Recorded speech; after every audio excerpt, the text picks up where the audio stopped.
All right. So we are live. And just so much has been going on. I mean, we were here on New Year's Day chatting about the year. And since then, two huge things have happened. Venezuela last Saturday in the morning or Friday night, depending on how you look at it. That was insane. So we'll talk about that later if there's time. But Minneapolis happened yesterday. So that's kind of what we want to talk about is Renee Nicole Good and that whole situation. So where do we start, guys? I mean, this is crazy. I think we start This with feels the different. murdering of a woman in broad daylight on the street. Of all the things that have happened thus far, this feels like a turning point where so many other things did not. And the fact also today, just to mention, a couple hours ago, two more people were shot by ICE in Portland. And so I don't have real up to date information. If anybody else does, they can chat about it. But I just think we should mention, or we should, note that did happen. And it's crazy. And not only that, but after the shooting yesterday, they went and raided an elementary school and a high school. So not in Minneapolis? In Minneapolis. Yes. So even having just done what they did, they continued to the point where at the high school, there are multiple videos from students where they pepper sprayed the students. And in one that I saw, there is a teacher telling students, back away, back away, back away. And the teacher says, no, really, they literally just shot and killed someone. So the teachers already knew that Nicole had been killed. And that is how they were having to deal with the students literally being pepper sprayed and like the bomb pepper spray crowd dispersement at the end of the high school day as students were leaving the building. So let's start here too. I mean, that's nuts, Chris. So my understanding is yesterday was the largest ICE deployment in history in Minneapolis. So that's where this all started. And, as the day went on, so there was a protest early yesterday morning in the frigid temperatures. And then, ICE shows up. Now, then it gets a little crazy, obviously. I'm trying to think what we could show here. So she was shot. I had a video with some analysis and I don't seem to have that here, but so a lot of talk. There's so many videos on social right now from all different angles of the shooting. The other thing, has anyone heard if there was body cam footage? I know it hasn't been released, but does that even exist? Because I think that's a real question. I've not seen anything definitively one way or the other. Looks like, they haven't released that there's anything definitive about it yet, but it looks like some of them were, and I doubt we will see it because it sounds like, as we suspected, there will probably not be a lot of transparency around this, as this is the least transparent administration that we've probably ever had. And I'm going to include the ones that existed before we had the internet and cameras. That's saying a lot. I do know that it was on a street with a lot of people who had cameras, who had cell phones, and you can see them. And so I suspect also a lot of those houses had Ring cameras. And I think that there's going to be a lot of that like CCTV type stuff that's available. And so even though we've already seen it from a lot of different angles, we're going to see it. Well, there's others that exist, whether we see them or not. I don't know who's going to release what, but I saw at least what. I can't hear Casey. You can't. You may have to leave and come back. No. Yeah. That seems to be the solution, to leave and then come back, and we'll let you back in the room. I'm so I sorry. don't know why. That's okay. Sorry. So John in the chat says, I heard there is no body cam. So that does sound. Right. I feel like that's what they're going to say. Mm-hmm. I think that's what they're going to go with, because I don't think they're going to want to release body cam footage anyway. So I suspect that rumor, like whether that's true or not, like that's going to be the narrative that they stick with, because this is, again, they're going to want to provide as little transparency around this as possible so they can control the narrative. As you saw today from the press conference, all the people that have gotten in front of cameras and started to spin that narrative, all the way back to Kristi Noem, the beginning of Kristi Noem talking about her as like this paid agitator. I'm getting people coming into my comments section with those MAGA talking points. So I just think that it looks like they should have been and could have been equipped with them, but we're being told that they don't. And I don't know whether that's true or not, because I don't know what to believe. Anything that's coming out of, the FBI or Department of Homeland Security at this point. I said the other day, anytime I see somebody cite an acronym of the government, so they'll be like the DOJ or like DHS, like as a resource, I just picture a floating dumpster on fire, like in my brain. So I know not to register it as a legitimate comment. Does that make sense? Like now I just know that stuff coming from the government is just like a dumpster fire. And it's not like reliable, which is sad, but that's where we are with this. So I have on the screen right now that FBI is taking sole control, and this is very much against the authorities in Minneapolis's wishes.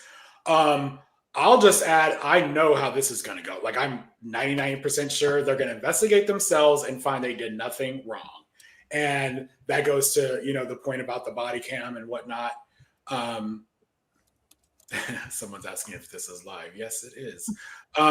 Anyway, so I think that this, when this came to light today, I was just like, of course, they're not going to let this. It really should be a third party, like an independent investigation. Like if they want, this just shows you they do not care about the truth. They do not care about justice at all. Shocker. You know what I mean? They do care about the truth. They care about obscuring it. That's what they care about. Okay. That's the thing. They absolutely know what the truth is. They care about it. They care very much that you don't know what it is, because they know. And the reason I know that they know is because if you saw Mullins, his video and the tweet that he talked about, ICE villains aren't Disney villain. They're not ICE villains. ICE agents aren't Disney villains. They're your neighbors. And I'm like, bro, the Nazis gassed their neighbors. So like, saying that people are proximate to you does not mean that they're good, but that's what they're leading with already, because they're trying to humanize ICE agents. They're trying to, they're under threat.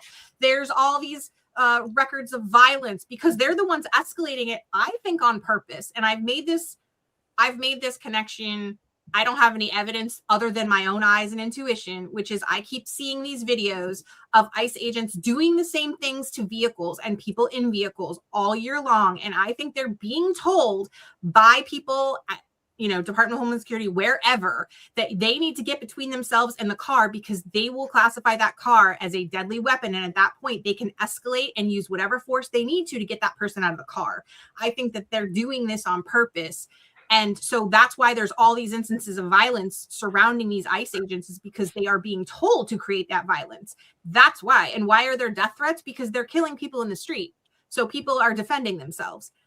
It's not, violence begets violence. I don't understand what they want here. They want to be these violent people that are killing stay-at-home moms in broad daylight who are just trying to get down the street, but they also don't want people to be mad at them.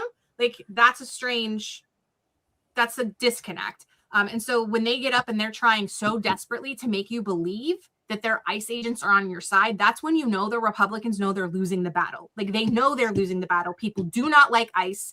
They have not liked ICE from the beginning of last year when they started going and taking people off the streets. People don't like that. And you saw, Chris, I think you've got the clip. I don't know if you have it uploaded right now, Which actually. The one of the guy that says he's right-leaning. I didn't put that in there, but I can get it real quick. But yeah, that's fine. But yes, go ahead. What you're gonna say? No, I was gonna back up and just ask y'all, like, when I'm gonna send it in a minute. Yesterday, so when this kind of unfolded, it seemed very quick. Like, was it just me, or did Kristi Noem just came out and like called her a terrorist? Right away. Right away. And so yes. I think, this is where they lose all sense of honesty and transparency. I think there's an argument to be made about like maybe the car could have been going for him, even though I don't believe it. Maybe the car was being used as a weapon. If they had come out, a little bit later and said something like that, but to automatically brand her as a domestic terrorist before we even knew her name, like we didn't even know her name. Yep. I didn't know what she looked like, anything.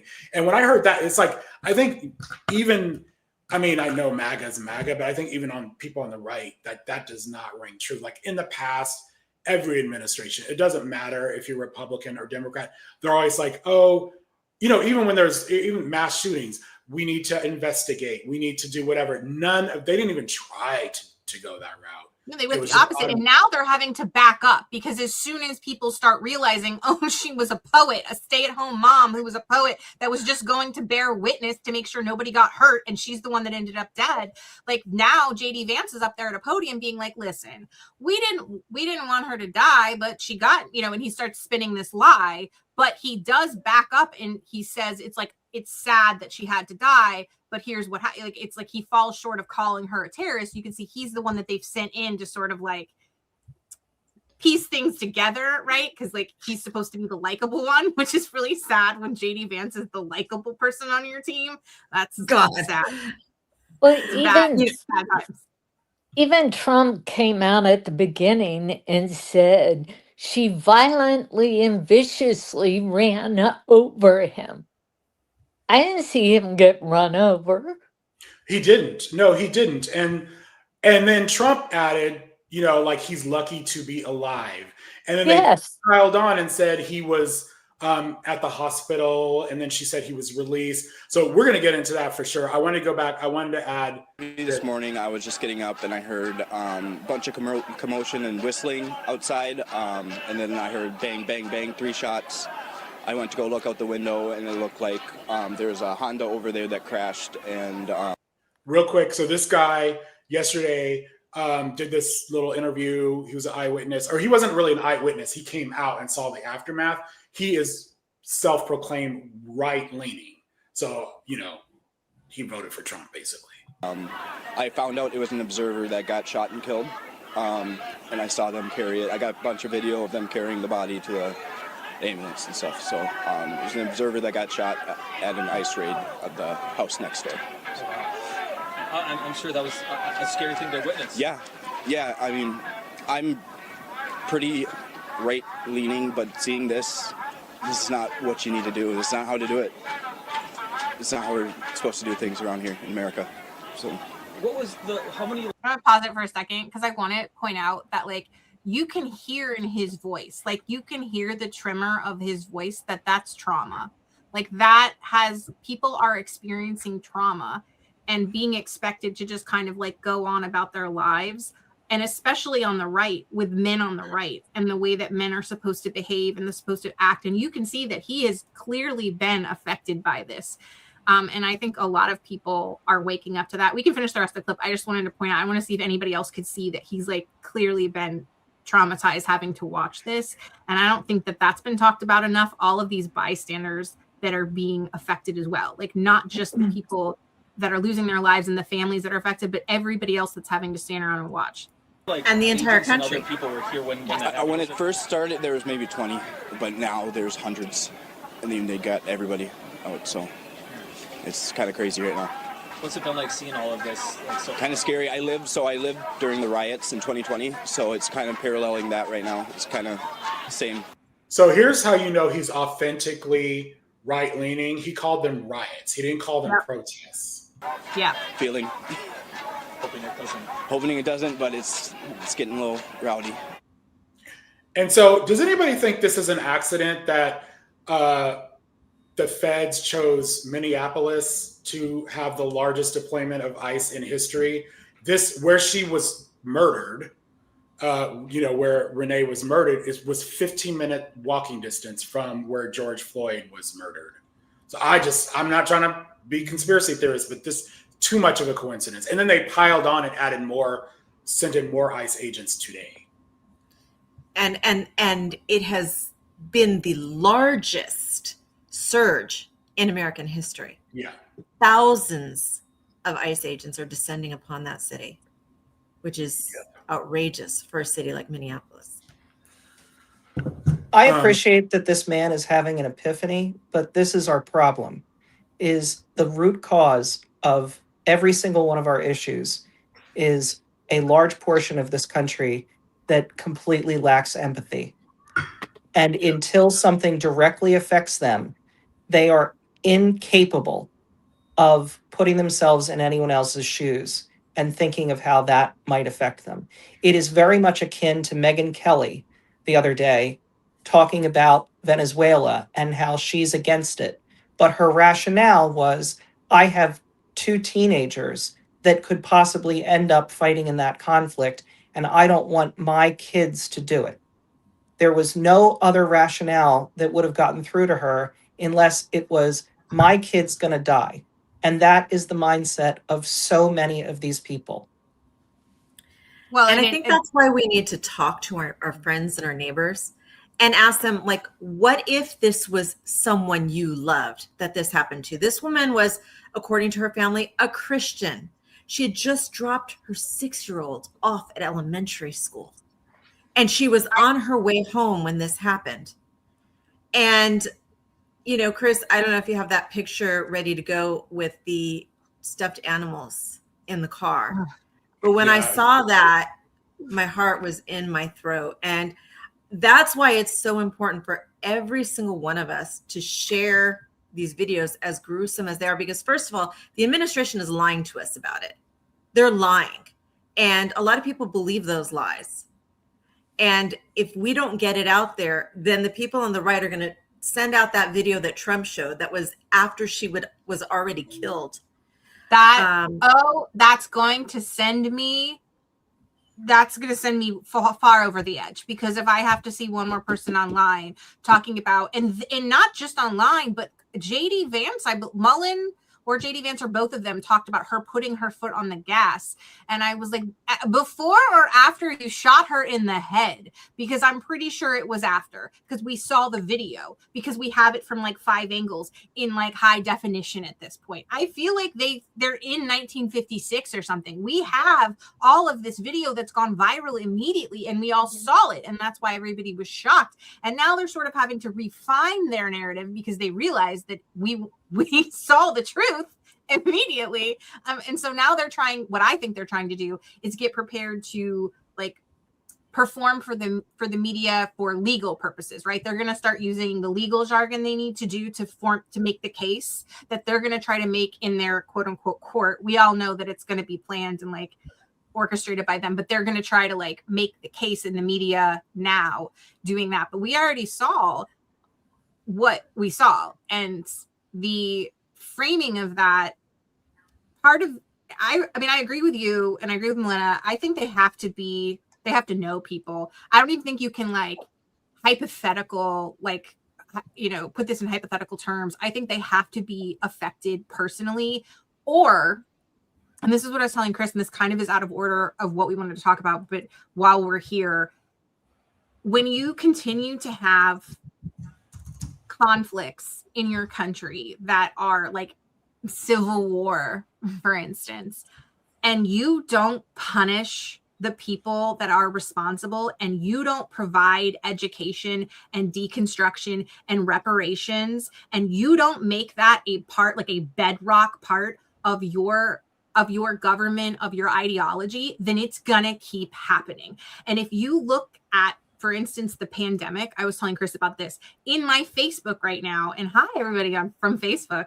If you go to my comment section on the picture about the vaccine schedule, the disinformation and misinformation that people are spreading because it's being put out by bots and they're buying it. And the reason that they're buying it is because when the pandemic happened and we learned all of this the first time, and we learned vaccine science the first time, instead of that becoming education, instead of that being prioritized, we had an administration that first initially with Trump was all about the lies and conspiracies and injecting bleach and like whatever else. But when Biden took over, in my opinion, it was too nice. It was too like, we didn't hit hard enough. We didn't make sure to like prosecute where we could, but at least publicly shame the people that were causing deaths. We didn't prioritize that. And so now 5 years later, as we have this cold and flu season, we have an administration like pulling back vaccines, and here are people once again spreading the same lies, and it's costing lives. And so with what's happening right now with ICE and what they're doing here, it's all rooted in the same like white supremacy that goes back to the beginnings of the country that we have never dealt with. And so I think for me, a lot of it is the lack of empathy, but it's tied in with that because that can't be like separated. And until we take a stand, and that needs to be part of the conversation now. Like we can't wait until later to be like, so guys, what do you want to do? Like now that we've got a Democrat in office, like what should we need to be talking about now what justice is going to look like. We need to talk about now what deconstruction is going to look like, and how we know these people are going to be held accountable, and how we know people are going to be educated so that this does not happen again. If you look to Germany after Hitler's reign, it's not like they just sat down and went, you know what? Let's hope this doesn't happen again. No, they made a plan. They took people to trial. Like people died.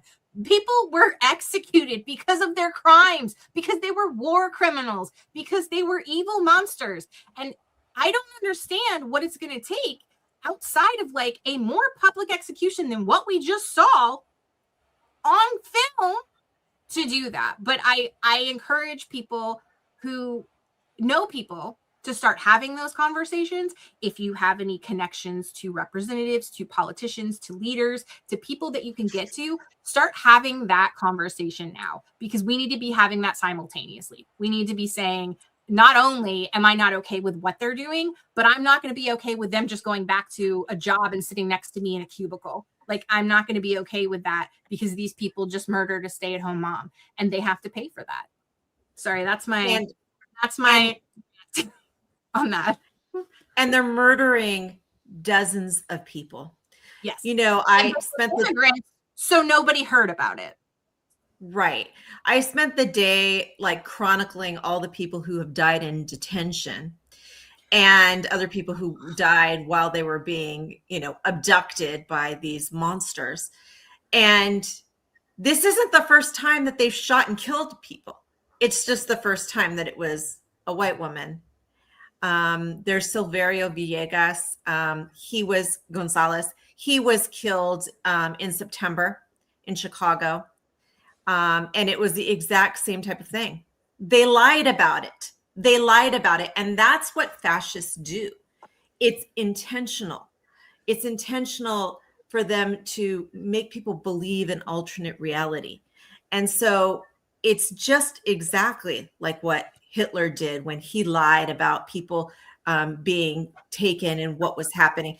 And the Holocaust started as a mass deportation as well. My family members were killed in it. And as a child, I grew up watching horrific videos, way too young, about what happened to the people there. And seeing what's happening here is just reminiscent of how it started there. Not the end product of the Holocaust, but how it started. The Holocaust wasn't the Holocaust until the end, right? But there were things leading up to it where they had people roaming the streets and abducting people and being cruel and beating people down. And immigrant after immigrant, just 2 days ago in my neighborhood, down the street from where I work, this guy they put handcuffs on him so hard that his hands were starting to swell up. The circulation stopped in his arms. And they had to have police and they had to have EMS come out to help him. We cannot be numb to this. Yeah. We have to. They're dehumanizing him. They're dehumanizing her already. They're trying to dehumanize her with their language. Part of it is people are, and this is valid and I get it. And I'm sure everybody here that's in the comment section can echo this. People are tired and they're depressed. And so when something like this happened, for instance, like I have a couple of mom groups, like mom chats, like people, like 7 or 8 people that are in a group chat. And so yesterday, like I forgot to tell them, like, I usually say, hey guys, be careful because trigger warning. Like if you're online, you're going to start to see this, and like, just make sure you're in the right frame of mind before you see it. But I was so like busy with that I didn't. And so one of them came in and was like, y'all, like you will, and I was like, oh, that's right. And so they just kept pouring in and saying, I don't think I can watch. And the other mom was like, but I feel like everybody has to watch because we need to see this. And so I think that's part of the problem is if everybody sat down, like even my husband, who's like actually in this with me, was like, I couldn't do it. Like he didn't watch the full, that 4-minute video that like, thank God for that woman that just took that one uninterrupted 4-minute video. Have y'all seen it from start to finish? I think it's the camera angle that everybody's showing most, where you can see him pull the cell phone out and like, and then eventually pull his weapon. And then she follows it all the way to the car. So you can actually see Renee in the car. Have you seen that video? No. You can hear everybody's reactions. You can hear her wife screaming. You can hear, it's visceral. It's bad. And Yes, at the end of the night, after I'd seen all of this all day long, but I watched it again because I was kind of looking for things. So it was like the second or third time I'd seen it. And I just like sobbed at my desk because everybody was asleep and I was by myself. And I finally had a chance to just have that like moment of like, my God, like it was so bad. But I think a lot of people they're just seeing the clip. And the clip is bad. The clip, don't get me wrong, it's bad. But if you're seeing it, especially with no sound, like I encourage you to go. I know it's terrible and I know it's awful. And a lot of you all are the ones that are like the ambassadors and you feel like you don't have to see it because you're in it all the time. And I get that.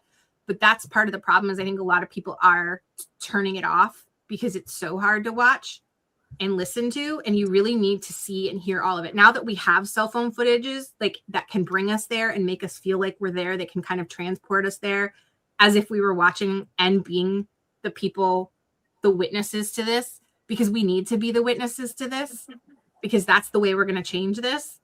I just think that's a lot of it. People aren't hearing the sound and seeing the full clip. And when you do, it's one of the worst. I mean, I think that's probably, Chris, you started at the beginning of saying like, this is like a turning point. This was like one of the worst for you. I think you probably watched that full one, didn't you? Like, yes. I bet. Yeah. Yes. And I think that the people who did it, like somebody said something like it changed something in them. And I think that that's the best way to phrase it. They said like, I saw the video and there's a part where her wife is on the sidewalk crying with the dog. And they're like, I think something. Let me share this video. This is my first post about it yesterday, or the video I posted yesterday, which was, as I'm driving by, which was about an hour, I think, after the story actually broke. So as I'm driving by, I see a red truck, airbag deflated, with blood all over and a woman on the side of the road, and the ambulance trying to come through. I want to introduce you to Jamal Osman. He's a city council member, the vice chairman of the city council here in Minneapolis. Jamal, obviously a breaking situation, but what do you know in this moment? What I know so far was that ICE agency came this morning in our streets and shot somebody on the head. The person was on the car, inside her car, and what I heard was that she was blocking the road, and the ICE agency came out his car and shot her in the head. So just real quick, we've heard several people say that was initially what happened. She blocked the road. We're gonna circle back on that later because there's a point.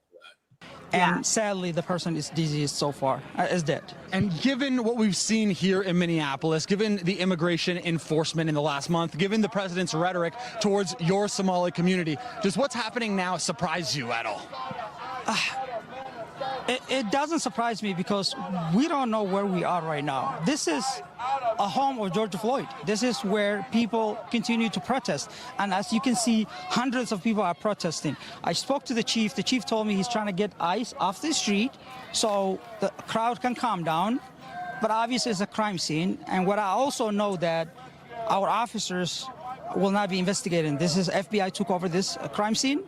And the individual agency, federal agency person who shot that person was gone before MPD, our police, got here. That's also an important point too, and that's documented in video. We've seen an escalation of tensions in the last couple of weeks. From your community, from the people on the ground, how did we get to this point? How did we escalate to what we're seeing around us right now? Because Donald Trump and the federal government decided to send 2,000 agents, officers here on the streets to continue to harass. And now we have somebody who's lost. So just one other, I want to share this, a little bit of this one other video. My front porch, and there was a woman who was a protester. She was blocking traffic with her car. She was parked perpendicularly, so the like convoy, there was probably 6 or 7 ICE vehicles. So just a little background. This is Emily Keller. She is a neighbor on the street. She lives on the street. And before this clip starts, she talks about this, this neighborhood is very organized regarding ICE. They have whistles. They have a community. When you hear the whistle, that means everybody else whistle as well. That is the warning to the community that ICE is around. Be careful, watch yourselves. And so she was in the kitchen making breakfast barefoot. She said she went outside when she heard the whistles. This is before the shot. So that's an important point too. So she had blocked the traffic so they couldn't get through. And ICE was screaming at her to move, move, move. And then they got really aggressive and went over to her driver's side door and tried to open her door. And then she obviously got spooked and started to reverse. And then an officer approached her and leaned across, like got in front of her vehicle, and then leaned across the hood of her car and shot her point blank in the face. So this aligns with a lot of what we've been seeing and hearing. She's an eyewitness. What I haven't heard in any video is the move, move, move. I've seen other people post or say that she was told to move. But this is a woman who saw this unfold, and a lot of what she's saying is, shown in video footage. You can hear it in one of the bystander videos, but I think it's like they're saying multiple things at the same time. Like it's like other people. They said they're saying "get out of here," so multiple things can be true. Like I think she also goes on to say how many ICE officers were there versus protesters. I think there was something like 10 protesters, and there were 6 ICE vehicles. And ICE vehicles are not single person. I don't know if I have the video here, but I know. Let me see. There's the one of her waving them through, waving them by. I have it. Can I send it to you? Okay, good. Okay. No, I have. So they're waving. She's very clearly waving them through. Like this is not. It's not like they talk about a blockade and then her ramming her car. I haven't posted the video, but today I said something in one of my videos and I was just like, oh no, she's going 3 miles an hour in a parking lot. Move away. Like what do you mean? Like you're in a street like that with a car like that. You don't have any place to go. You don't have any, there's not like she's going speeds at 80 miles an hour. Like it's a neighborhood street and she's dead stopped. Like just step to the left, bro. Like she not only was she not blocking anything, you could have just moved around. She was trying to move. Maybe initially, but there's plenty of footage that shows that she's not an obstacle. Like she's not creating this nothing that would warrant drawing your weapons. Nothing that would warrant anything other than just, hey, can you just hurry it up? Like that's it. And our assumption. I'm seeing in the chat that said, sir, multiple things are not true. What we mean by that is there can be multiple officers giving different directions. Right. And that's what I have heard was happening, that she was getting conflicting messages. And, as for the organization of this neighborhood, after this happened, I talked to every single one of my neighbors that I know to be Democrats. I have a lot of MAGA in my neighborhood.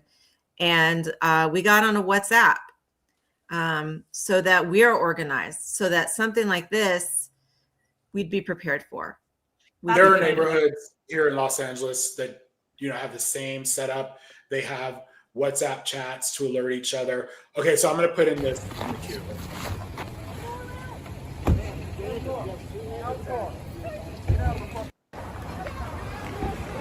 No. You see her hand go out? Waving them through. She's waving them through. And they went through. So they could see she was not blocking them. That was not her intent. By the way, they said that one of the ICE vehicles was stuck in the snow. Do you see any ICE vehicles stuck in the snow here? No Yeah, ice right. vehicles are stuck in the snow. They're always going Lots to of paint them lies. as victims. But here's the thing, and what I don't think enough people are talking about is that you as a civilian are not expected to be able to handle yourself in the same way as law enforcement. So any situation where people are yelling orders at you and you get flustered, you are allowed to behave differently than someone who is trained with a weapon. Okay. The person with the weapon has to be trained in de-escalation. They need to be able to have like tactical assessments and know, like, you don't have to know that because you're just a person. So in this situation, suggesting that she's supposed to know all of this, like, why would she? She's just driving a car. She's a stay-at-home mom. Like, the police officer or the ICE agent in this particular situation needs to be the one that has to take the breath, needs to be the one that has to understand, oh, look, she doesn't know what's going on. She's afraid right now. We need to make sure that, like, we communicate that we get it. Like, take a breath. Everybody take a breath. That's their job. But instead, they're painted as some sort of victim when he could have just moved out of the way. Like, he's not under threat here. He has the weapon. He has the weapon that's going to kill people. I know a car is supposed to be a deadly weapon, although this is a good segue, I guess, Chris. I don't know if you have it queued up. You want me to wait? Let me just hit on this one comment here. Okay. It's in the DHS manual for lethal use of force. They are not permitted to shoot into a moving vehicle. I've got that. I guarantee you, they are not trained on this properly. Like, they're not. And the same thing is any officer, and it's also in the DHS manual, you are not to stand in front of or behind a vehicle. Like, that is against their training. But they're not supposed to open your door. Yeah. You don't have to open your door for any police officer unless they have a warrant. But, I mean, you can crack your window, but he was trying to get in to her. When this first happened, the assumption was that the agent was someone that was hired in the last 5 weeks and had no training. Christy Noman then came out and said, no, this is a 10-year veteran. And the reason they even found his name is because she alluded to the incident that he was involved in previous, where he broke the window of a guy's car, reached in, and then was dragged, and then ended up having some significant injuries to his arm, what sounded like from the broken glass. He had lacerations. So not only is it someone that had training, but it's someone that had an experience with doing that in an incorrect way 6 months ago.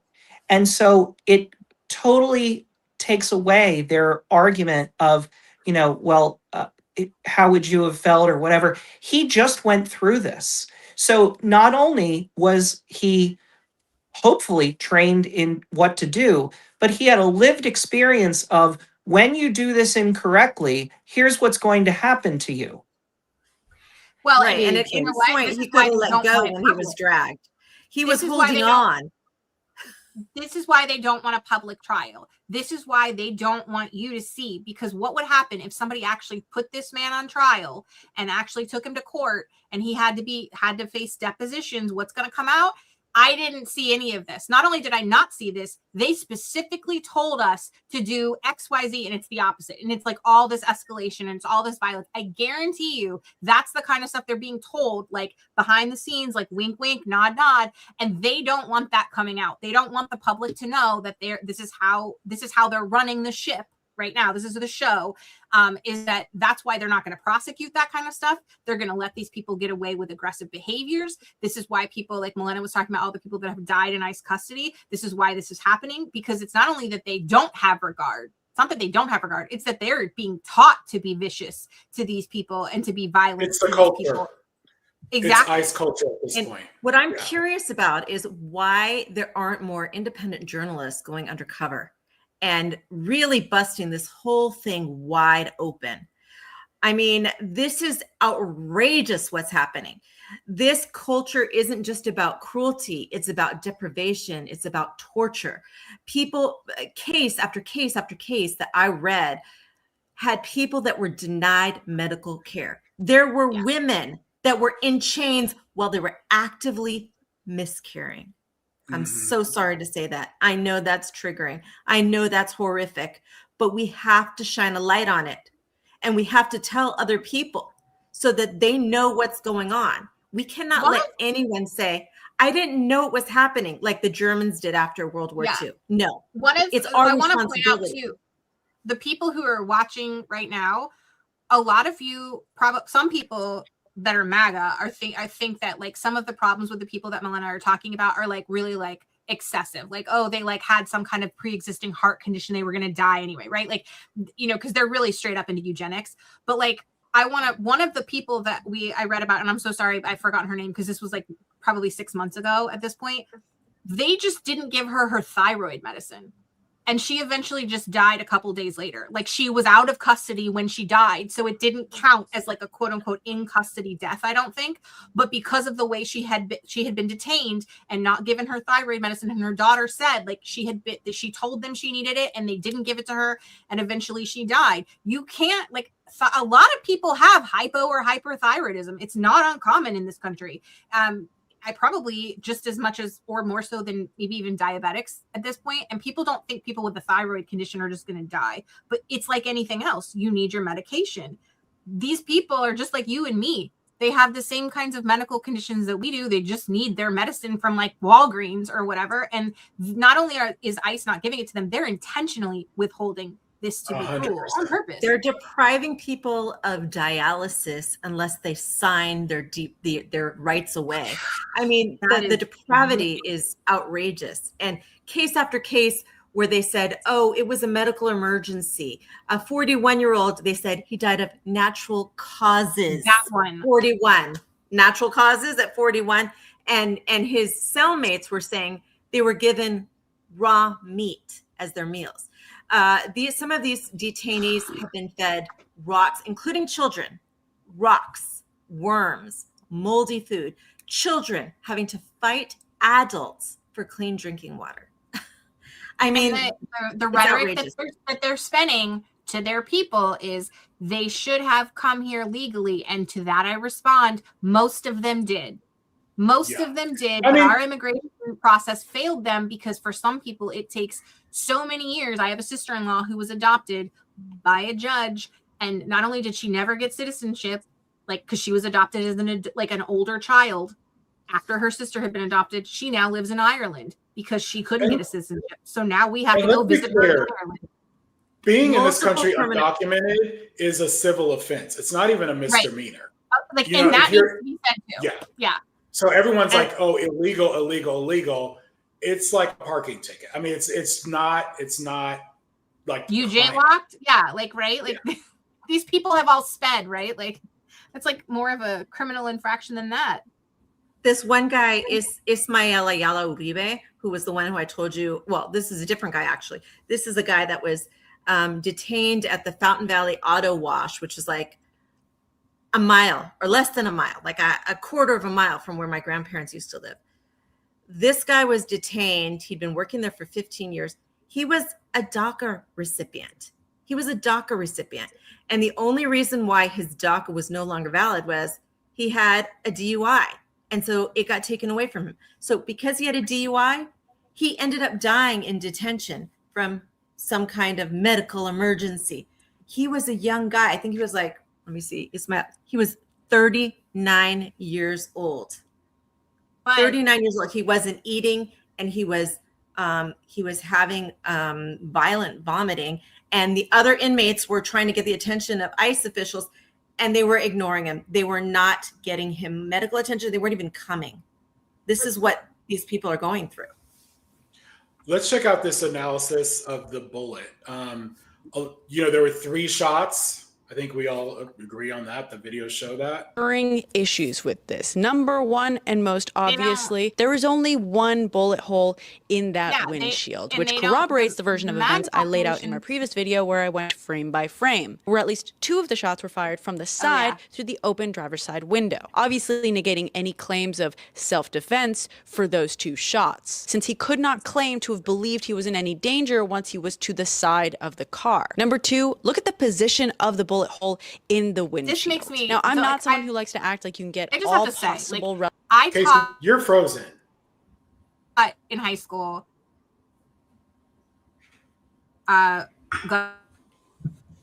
government was one of the subjects I taught. And me too. We had a section always like on the Constitution. I always taught search and seizure cases. That was not a part of the curriculum, but Casey, I you're taught having it. a little. I think you're having Because, connectivity issues. Oh wait,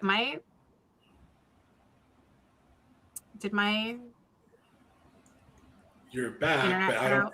You're not moving or anything. So let's. Relevant information from a photo or two, but there is some basic ballistics information we can glean from this. The earliest witness report stated that Renee Nicole Good was shot, quote, in the face. Now, I don't believe that this has publicly been confirmed by any sort of medical examiner. However, based on the footage of the incident and the blood on the airbags, it doesn't seem too far-fetched. The single bullet hole in the windshield is pretty notably down in the corner on the driver's side of the windshield. So if that first bullet actually hit her, especially anywhere in the face or neck region, it would have actually had to have come in at quite an angle. Specifically, it would have had to have been angled pretty acutely from the side and below. Starting to see the issue here? The operative and most important piece here being from the side.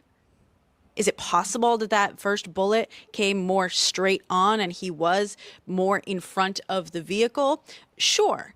But that would mean that that was probably not the bullet that killed her. That would mean that instead she would have been killed by one of the shots fired from the side of the vehicle through the open driver's seat window, which, again, you're starting to see the issue here. Best case scenario for that ICE officer, it was that first shot that actually struck and killed her. But if in fact it was that first shot, that would actually prove that he was pretty far off to the side by the time he pulled the trigger. I'm excited to see what the forensics show. Are you? Rest in peace, Renee Nicole Good. Even the photos. And so my response to that initially is, are we ever going to see the forensics? Like, will they, you know what I mean? Like, I don't know. But you can see it in the videos because they've been playing on cable. His hand goes like this. He is on the side of the car. And he actually reaches his hand around the front. But there was one shot that went through the front window, like she's saying, but it was in the lower right corner. Right. And that's the one where you can see him doing it, reaching around and actually making that shot from already being on the side. You can see that when they play it in really slow motion. So I want to play this other one because this immediately, after the story was breaking, we talked about Kristi Noem immediately said domestic terrorists. And then Donald Trump chimed in. He's lucky to be alive. She ran him over. And then the narrative still to this day is that she was using her car as a weapon. This person points out it also shows that the agent didn't have to move and fires into the side of the car. I think that's I can't point. either. You can't hear me? I can hear him perfectly. I don't know. Well, anyway, see his lips. I'll leave again. See, we're having what we do? Technical glitches. Susan, just come back. The arrows point to the front of the car. So I think that's odd, but I want to show this. How do I leave? Who fired the shots, walks up to the vehicle, then walks away, telling. So this is after he was supposedly run over. Other agents to call 911. As I said, Homeland Security. But wait, hold on. This officer's the officer that the president said he was surprised he stayed alive. Right. And he's probably in the hospital right now. He doesn't look to be fine. He doesn't look as if he's, in fact, got any problems at all with what's just happened, and certainly no physical problems. So, I mean, he's not limping. He's not like he looks perfectly fine. So that's blows that out of the water. And I don't even see why he went to the hospital. Do you guys like the way he's walking there? And the thing that struck me about this was not only is he fine, The agent, but he looks like he is unbothered. He just shot a woman 3 times and he looks unbothered. Now they're saying, what is that? What is this? I don't know, this because mean? I was just about to get into that. They're saying he was motioning to call 911, but he has a phone in his hand. Do you guys see that as he's walking? He has a phone in his hand. So that doesn't really, I don't know if you can see it, but see there in he's actually looking at it as he's walking. I think that's like turn away. But like eyewitnesses said, the ICE left the scene. Get out of here kind of thing. Yeah. That is definitely not called 911. I don't know if any experts are out there.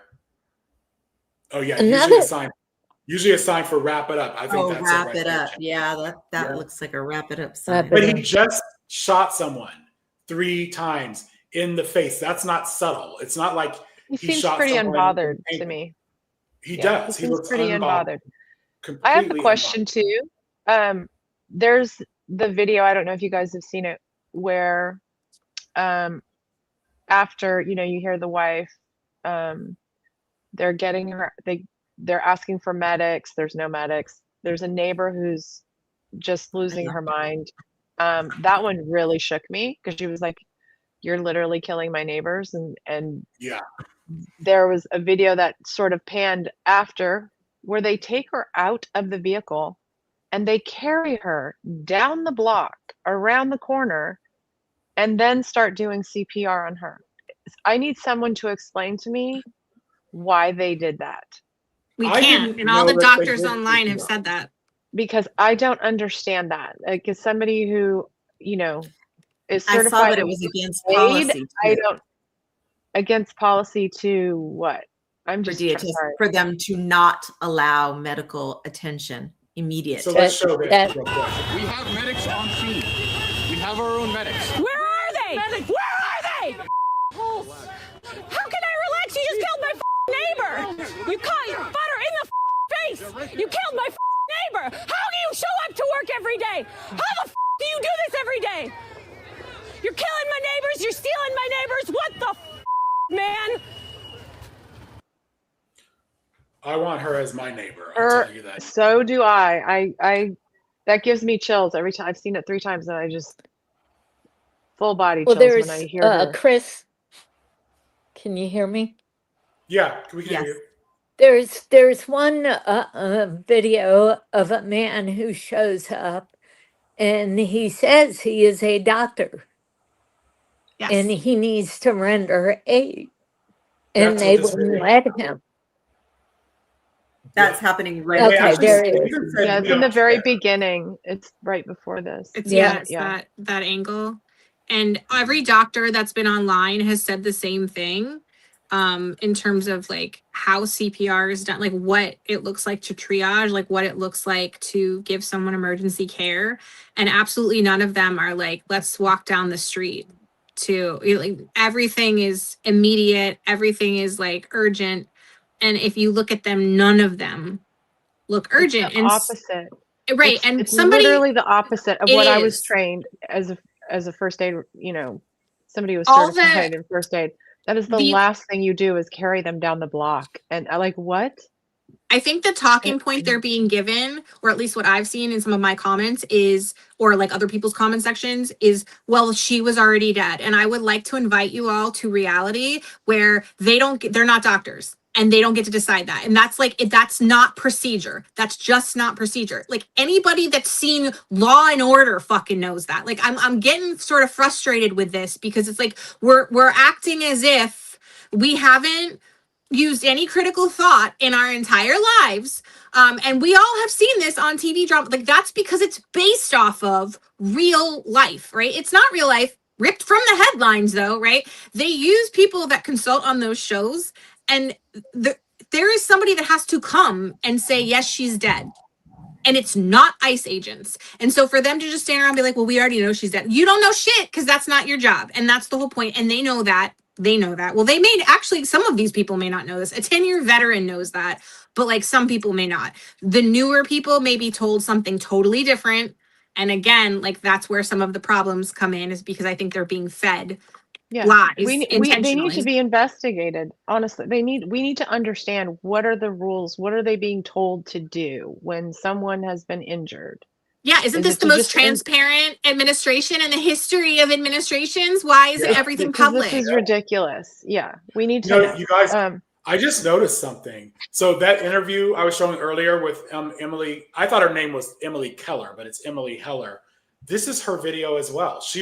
This is a Huffington Post video. She has video credit here. So she was absolutely an eyewitness. She's that neighbor? Yeah.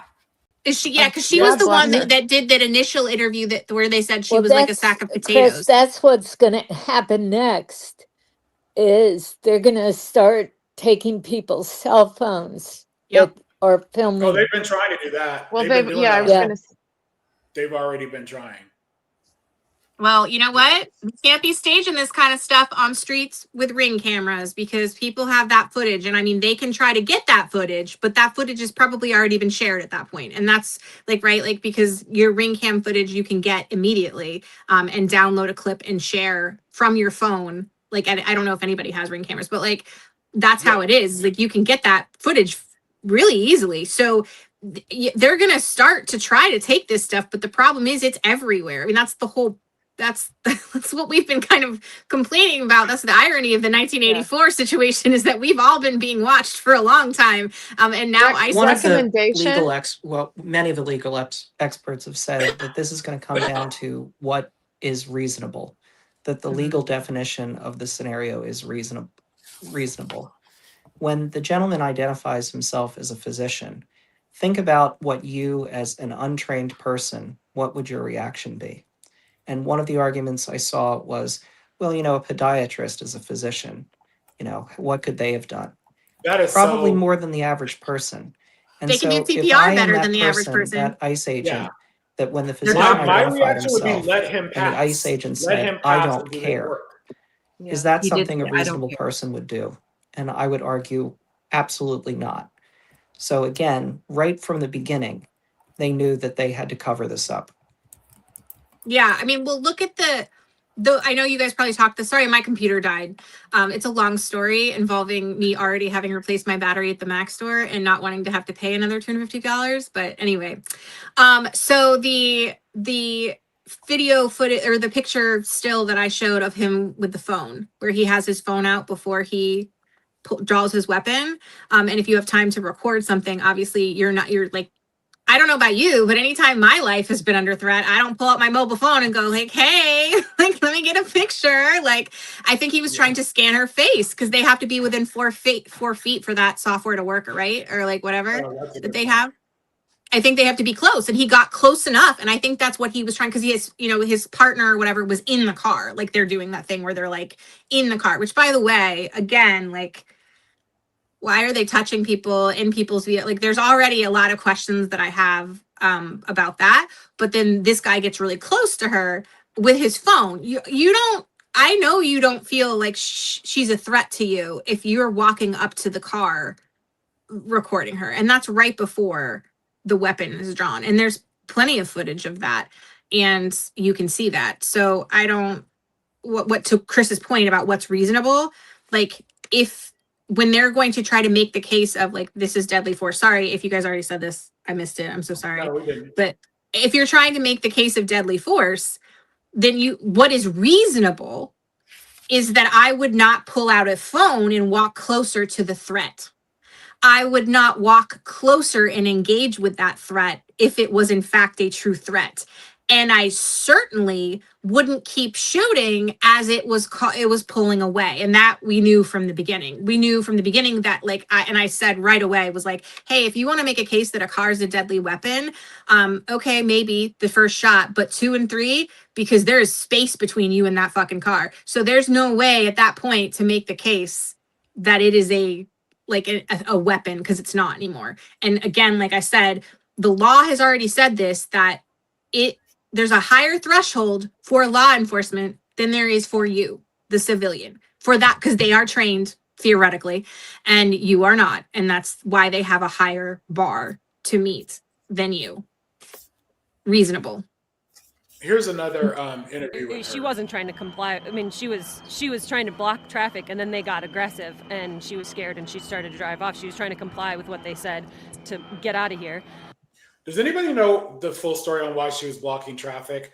I've heard a couple of things, like she was a trained observer and things like that, but I don't really know why she was blocking traffic with her car. I'm wondering what it has to do with her wife, because I heard that the wife was quoted. Her wife was saying, "It's all my fault. It's all my fault." And I'm wondering if the wife was instructing her to do something. And so she was like following, like whatever. And so that's why I'm wondering if it's not maybe publicly known, because maybe that's something that they had talked about together, or like, I don't know. You know what I'm saying? Like, I wonder if it has something to do with that, because I don't know that they've said anything. Like, everything's speculation. I don't think I've seen anything that's definitive. Everybody's sort of guessing what was, as opposed to. Here's more of that. And then they were saying, then they were trying to pull her out of the car, and that's when she got scared and tried to drive away. She got shot, and then immediately her foot went on the gas. She was I think she was already dead, but her foot hit the gas. She drove off maybe 100 feet and then hit the telephone pole and hit some cars, and then she was just. And that's accurate too, because you can see in other videos that she does hit cars and the telephone pole. Oops, yeah. What happened? Where is everybody? What just happened to everybody? Wait, hold on. Everybody left the chat here. Okay, there we go. Sorry. Her vehicle, and they wouldn't let anybody near her.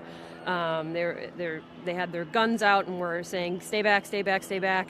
And we have a neighbor who was, he's a physician, and he was yelling, "I'm a physician. Can I please administer CPR? Can I check her vitals? Can I please get through?" And they were like, "No, absolutely." They said, "No, shut up. We don't care. We have our own medics on their way." And then it was like 15 minutes before the EMS truck got here, and the EMS couldn't get their vehicle through. So they arrived on foot. They couldn't get through because of the ICE vehicles, to be clear. So I think this lady is very credible. I mean, she repeats the same story, and a lot of her points align with other videos. That last part is wild, though. Like, it was their cars that were in the way. And this is all, again, why they don't want a trial, because when you start putting all of this evidence together, it's real easy to say, oh, well, she's in a car. So, like, historically, when you're looking at search and seizure cases, a car is a weapon, and everybody knows, like, it's considered a weapon. But, like, in terms of when it becomes a deadly weapon and when it becomes like use of deadly force, and that's all like nuance. There's all different levels that have to be reached. And when you take all of this other stuff into consideration, which becomes a part of that, like as we see with any Supreme Court case or like any criminal case or whatever, it changes things. And so of course this administration's like, I think that they had a lot of oh shit moments. I think that like when they realized it was a white lady, they were like, oh.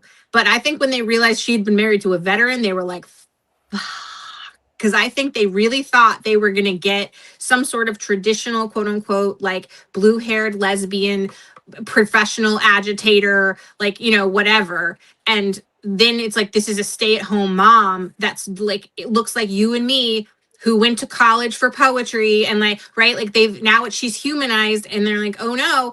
And I think that this is why they immediately jerked. But I think they would have done it anyway, but I think they got real aggressive about trying to take, you know, the FBI to take full control of this thing, because they knew right away that they had fucked up. Like, I think that's a pretty big sign that they knew that this guy was totally in the wrong.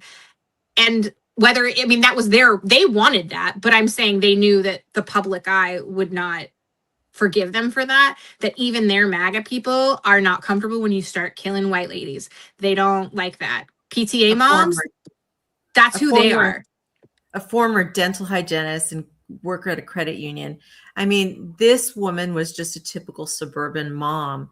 And, you know, that's why people are reacting the way that they are. Yeah. And I understand that, but it still kind of hurts that all those other murders by ICE were ignored by everyone. Yeah. And I agree. And that's been our problem. But this one was so visceral and there was immediately so much footage. And I think, especially if you see the footage of her, like, I don't know what was initially redacted, you know, because Twitter will show anything, right? Like, and so I don't know, because I didn't see her in the car until it had been blurred out, I think. I have to go back and look and see. But you can see the blood you can see everything. And with a lot of these other deaths, they're just reported as a headline. And people see bad news every day and they're so fatigued, they just shut out. I don't think a lot of people know how many people have died in ICE custody because they're not in the news every day. And the only way that they would know is if they saw like a video clip that went viral of it. And that's again, part of the other problem with the lack of transparency from this administration is that like all of these people that are dying, we're just like, it's like a trust me bro situation. Like, oh, they had this like condition, they were going to die anyway. But then you find out from people that are insiders that they've been in these horrific conditions, but we don't get to see it. Like, we don't get to, it's like the same thing when people step through the Holocaust Museum or like the 9/11 exhibits and like how they leave and they're so changed because what are they listening to? What are they hearing? They're hearing audio, they're seeing visual, they're seeing videos. And that's what visual people can't. Is really, really impactful. I agree, Casey. AI is going to fuck with this, by the way, as a side note. I've but already until seen that, a video that was manipulated by AI and there's lots of photos. So, yeah. And but because there were so many people right away. Our news, like to your point, Milena, is like our news station, which is actually, you know, they're pretty good about talking about things. But when it comes to issues around ICE and detention centers, they'll talk about it in the bigger scheme of things, right? Like just very vague. But when there's a report of something, it's literally one sentence and they move on. There's no visual for them, right? So it's barely a conversation. They don't have anything to, you know, to grab anyone's attention. They just don't. And so, you know, and I know like my husband's a great example. He'll be watching the news and he'll be scrolling on his phone at the same time. So unless something like comes at him where he can see it and it's a visual, you know, has visual impact, it just goes right past him. So, you know, I put this on the screen because even right wingers are definitely calling this shit out. You know, this post, Trump telling everybody this dude is recovering in the hospital is crazy as hell. And you know, this guy. I'm glad you. Did you hear Noam's? Did you hear Noam's response today? They asked her about his condition, and where he, you know, what he was doing. Sorry.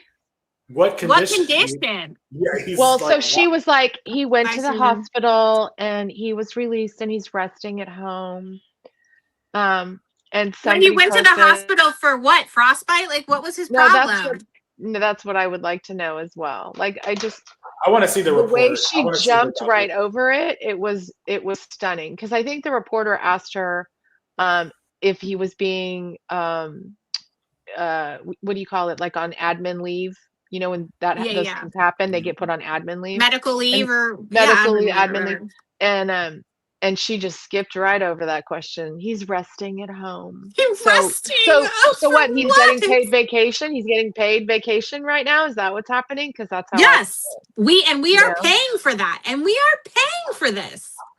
And Kristi Noem is really operating like Trump when they do these press conferences. They talk over you. They do, you know, they're just being loud. Like you could ask whatever question you want. They're just loud and talk about whatever they want. So it's not. They are media. It's not really a press conference. It's a press briefing. And I don't mean media trained. Like they're not media trained, like media well trained. But I mean like what you're saying, Chris. They are trained by Republican people to do this intentionally. Like they have, unlike the Democrats, the Republicans have gotten together and they have been taught what to do in order to to push their narrative, in order to push their propaganda. This fascism machine has been on the train, on the tracks for a while. So this has been coming, and so they've been preparing for this. And the people that they've put in office by no accident. They are people that they have farmed, they have gone and found, and they're like, oh, this person will spread our like gross narrative. Great. And then they give them like a campaign manager and all this stuff, and they go do that. Like, it's like they literally cherry pick people like Kristi Noem. They're going to get up and parrot these talking points and follow the dear leader. This is all by design. And it's wild to me, actually, how quick. I mean, I know the money at the top. Like, I get it. There's more right money. There's more conservative money in media. There always has been. I get it. But it's still hard for me to fathom how quickly the news outlets flipped. And this is a good example. I could pull up some of the headlines, but like, did anybody see, for instance, AP News, even C-SPAN? They were immediately quoting the administration as if it were a headline, not like a quote, but like as it happened. They're like, woman slams, into ICE agent, like almost like a New York Post headline. And people were in threads and like in Instagram going, what the fuck is this? People were incensed. They're like, I was like, hey, ICE, is that you? Like, it looked like how quickly, and then they had to backpedal. So like AP, for instance, like if you watched their headline, how it changed, which this often happens when something like this happens, the headlines change as we get more information. But in this case, they immediately like absorbed, or rather like took on the talking points of this administration, instead of being vague, or instead of reporting like we don't know a lot right now, right? They immediately went to like, she rammed somebody with her car, she blockaded. It was like all the stuff that when the video started to go viral, they're like, oh, like that's not what happened. So I'm just surprised.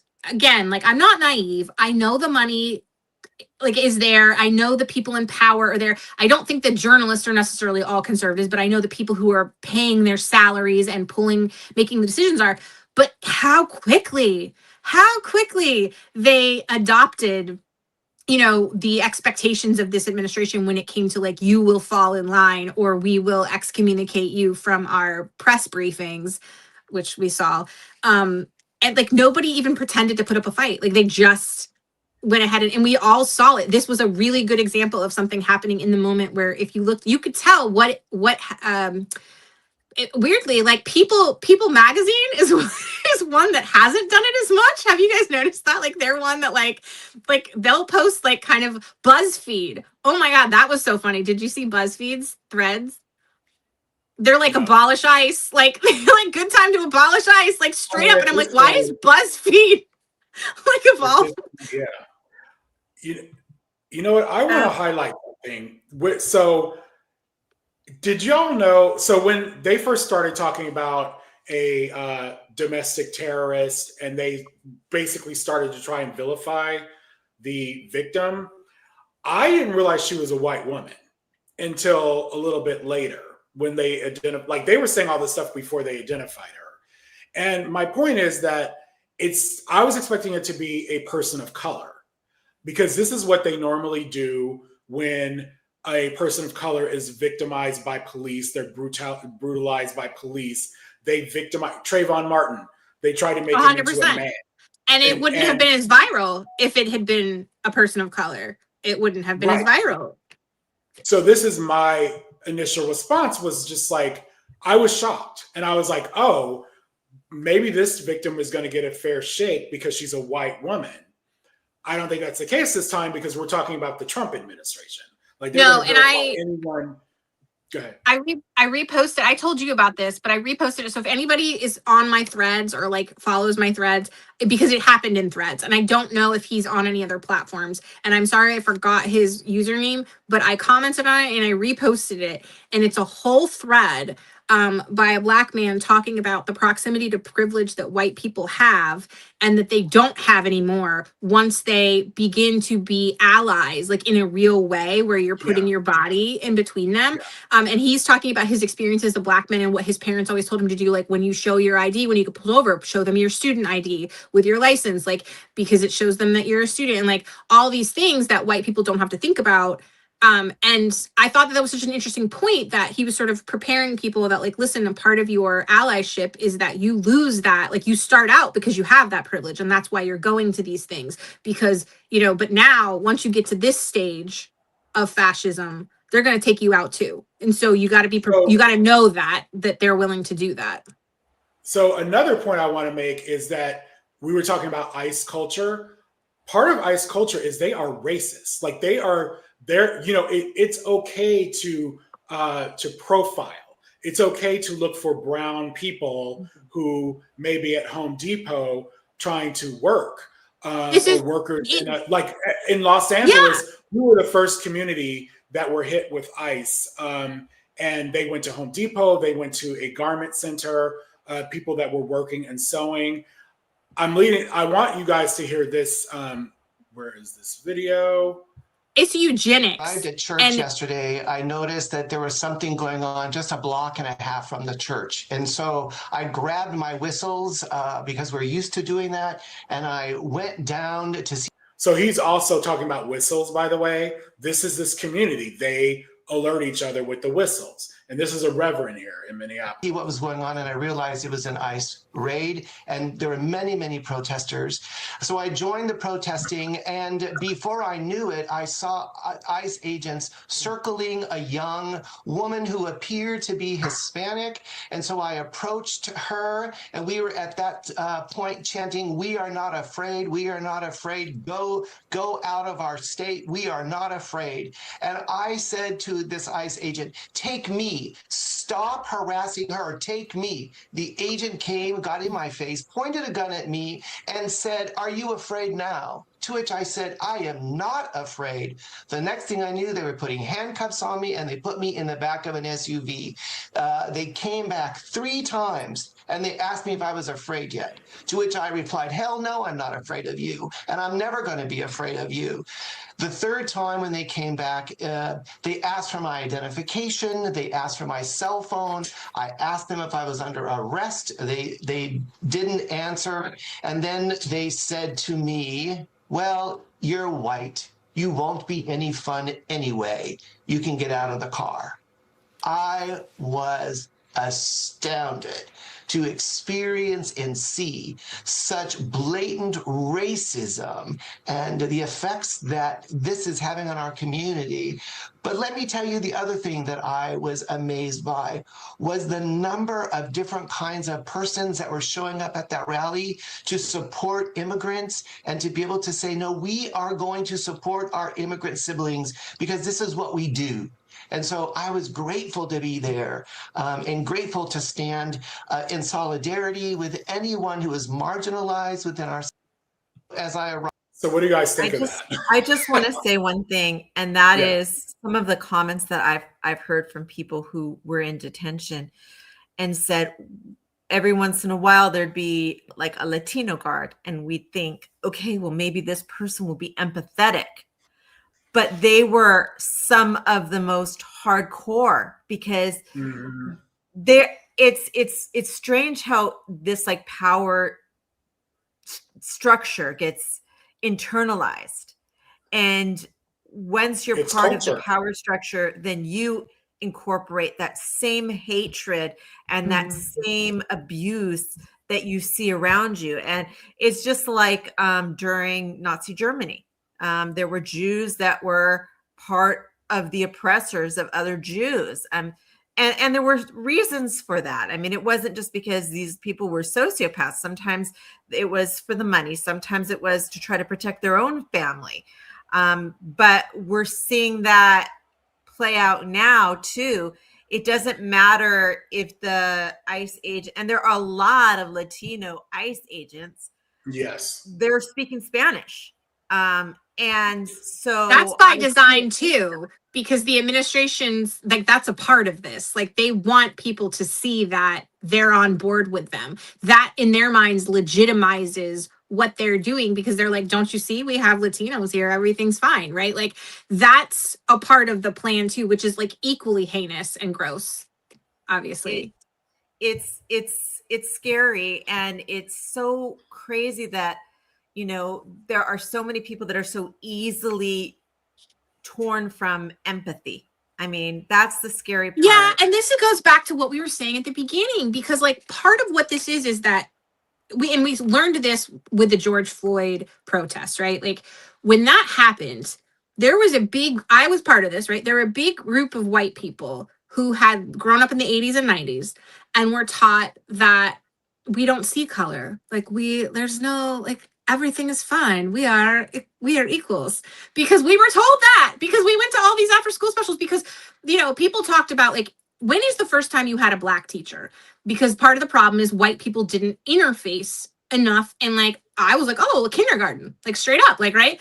And so people like me who lived this life and thought everything was fine and thought everything was great, we were awakened. We're like, holy shit, like, right? Oh God, like, we have to learn to be allies, whatever. But there's a whole other part, and I know them because I'm related to some of them in Florida, of people who have been this whole time, whether it's overt or not, that these other groups of people that don't look like them are inferior to them, or that somehow, whether they're inferior or not, somehow where they are is their fault, right? And that they just didn't work hard enough, or they're just not smart enough, or they're lazy or whatever. And they were quietly being taught that. And again, why were they quietly being taught that? Because it wasn't okay to say out loud, but because we hadn't done appropriate reparations, because there wasn't accountability at the end of the Civil War, because we didn't do the work as a nation that we needed to do in terms of reparations and education, this just kept going. And so when the George Floyd protest happened, I think that there was like a really big split that happened here, and like some people became like the pastor, who like still don't quite get it, because we can't really experience that, but we know, we believe that we have a privilege, like we just haven't always seen it firsthand, because whatever, wherever we came from, wherever we are, maybe we're in diverse areas or whatever, and so we don't see it as much. But like, then there's these people that now Trump has given permission to be what they were in private publicly. Now they can be public with their racism, and it legitimizes it in a way that makes them feel free. And this is ICE culture. ICE culture is white supremacy and misogyny and Christian evangelical stuff. It's all tied together. It's a big package, and it's been going on because we just let it happen, because we just let it fester. I'm Latina, and my grandfather was here undocumented. And I have a cousin who's like a MAGA jerk, who is a lot more like, if you're going to say there's a Latino look, we're very diverse Latino, people. But if you look at him, you go, oh, okay, yeah, that guy's Latino. But he is completely like without any kind of empathy towards people who are undocumented. And I'm like, our grandfather was undocumented. And he's like, that's different. So there's something in some people that just like, they just don't have empathy. Somewhere along the way, I don't know if it's, they need to feel better about themselves or something like that, but it's just like broken inside of them. I agree with that too. We're from the 100%. Same family. Half of his brothers are the exact opposite side of the spectrum. So it wasn't the way that he was necessarily raised. The lead paint like looks different for different people. Like, maybe, I don't know. Is that what it is? Like, I don't know. We need to study it though, because it's a problem, but it also, like, there are people who are like hyper, like my mom is like very empathetic, and that was like so part of the thing growing up, was like, because I had autism and they didn't know, I was considered to be like not empathetic because I like looked at things differently. But I actually really am an empath, but it's the way that I look at stuff.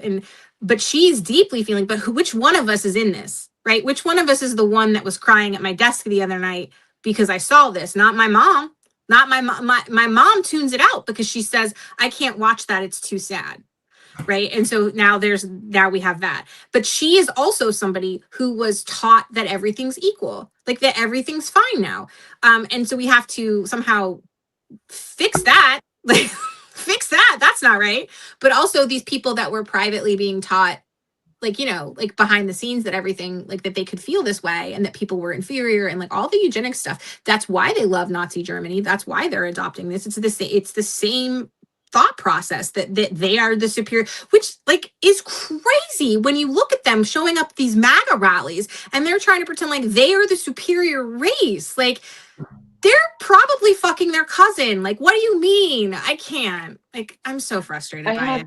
I had a conversation with a family member literally this morning, and kind of started talking about this. And I said, it's just, you know, I'm devastated by what happened and I'm outraged and trying to, you know, put it all into perspective and like, how do we move forward? What do we do? You know, who do we contact? The things that I normally do, right? Which is find action to kind of deal with it. And the comment I heard, which it landed very much like this person's very entitled and doesn't even realize how entitled they are, which is, yeah, I'm not going to watch it because I don't want to live in fear. Yep. I think And that's I'm an like, attitude that a lot of people have in general about what? politics I mean, and news. I don't want to live in fear either, but this is it. We're in this right now. I don't have a Like, choice. What do you mean? Like, I can't drive down the street.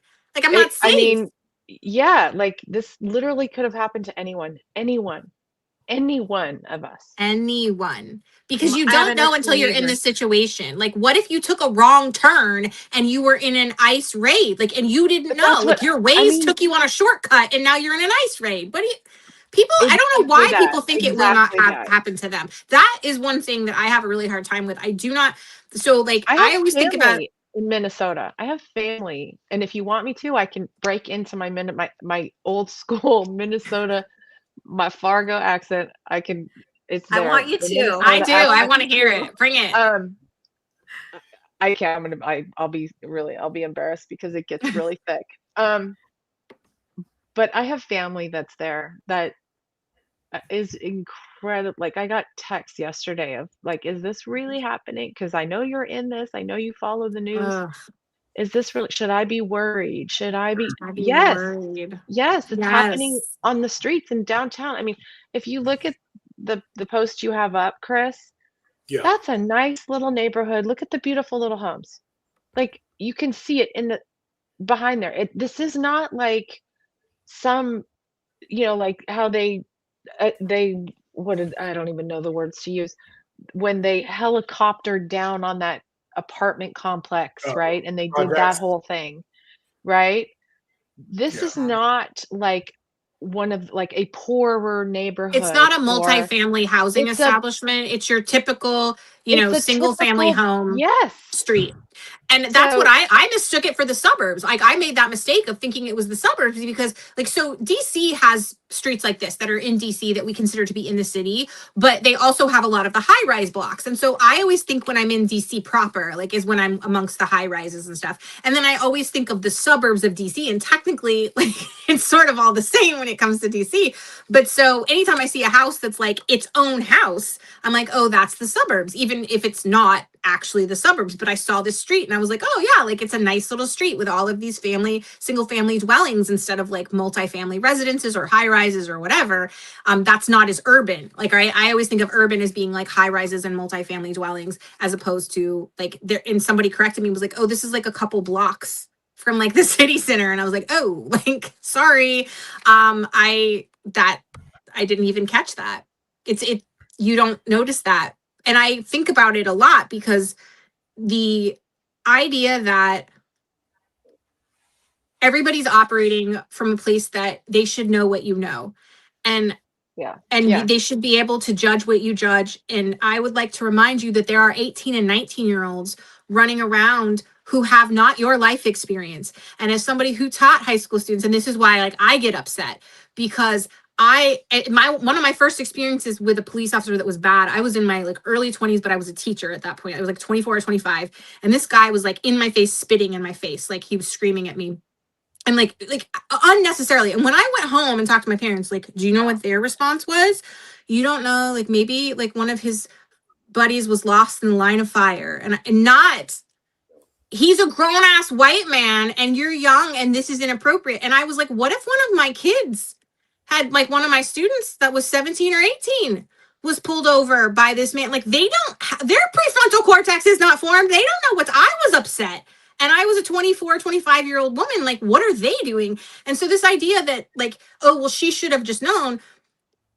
What if this is your 18-year-old cousin? Like, you know, like how are we expecting people to know and do things when these are the professionals? The ICE agents are supposed to be the people that have to have the higher standard, not the people. And that's why like I keep saying you're talking about adults, but 16-year-olds drive.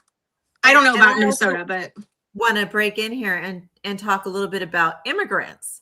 Because I teach at a community college. I teach immigrants at a community college. I teach English as a second language. And I also taught high school as well.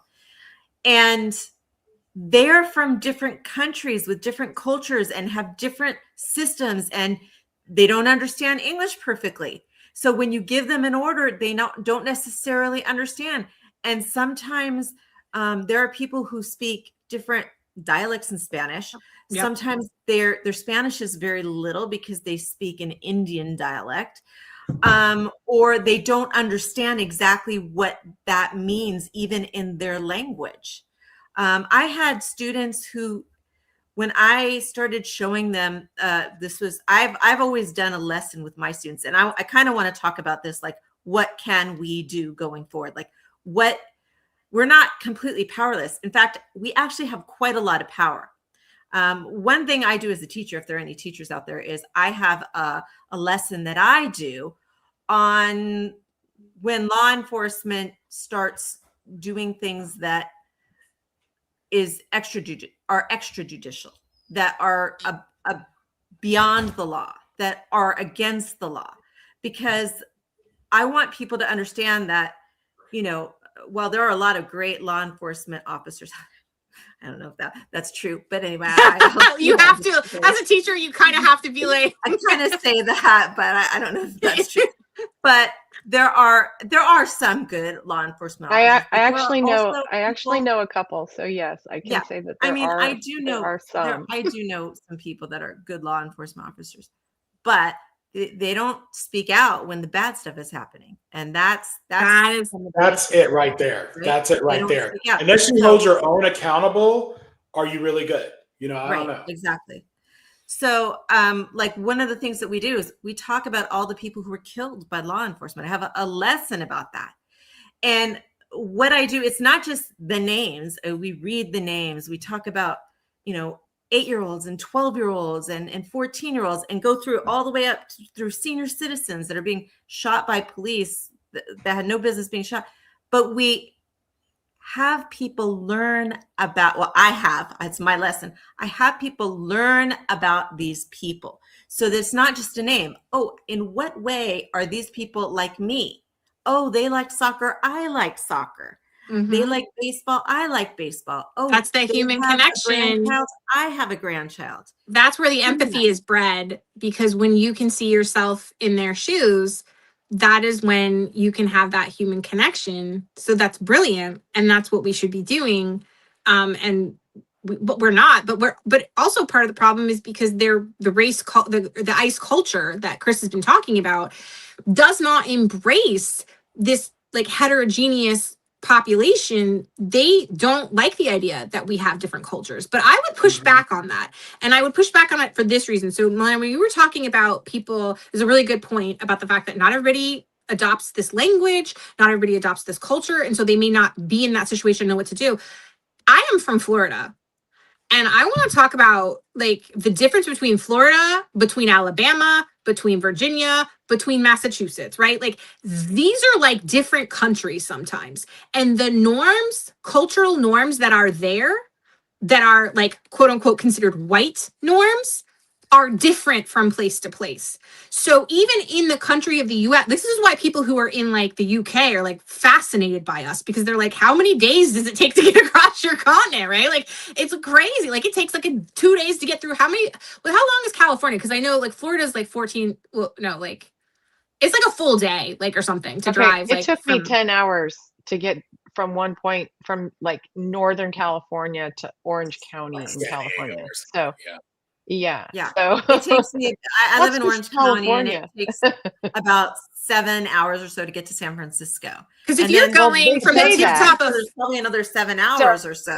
I'm in the Bay Area, right? So they say that, but like, I don't know about y'all, but I need a pee break. There's no way you can do it in 7 hours. There's just no way. It's crazy how big and how different. And so it's not even like if we kept all the immigrants out. No, like even if we're just talking about your quote unquote white culture, it's different. So how would you expect people to enter in a situation and just know what to do? There's that. I feel like the other thing about the bullets that we aren't talking about enough, and this is important because I'm sure, Milena, you've covered this in your lessons when you talk about the victims of people.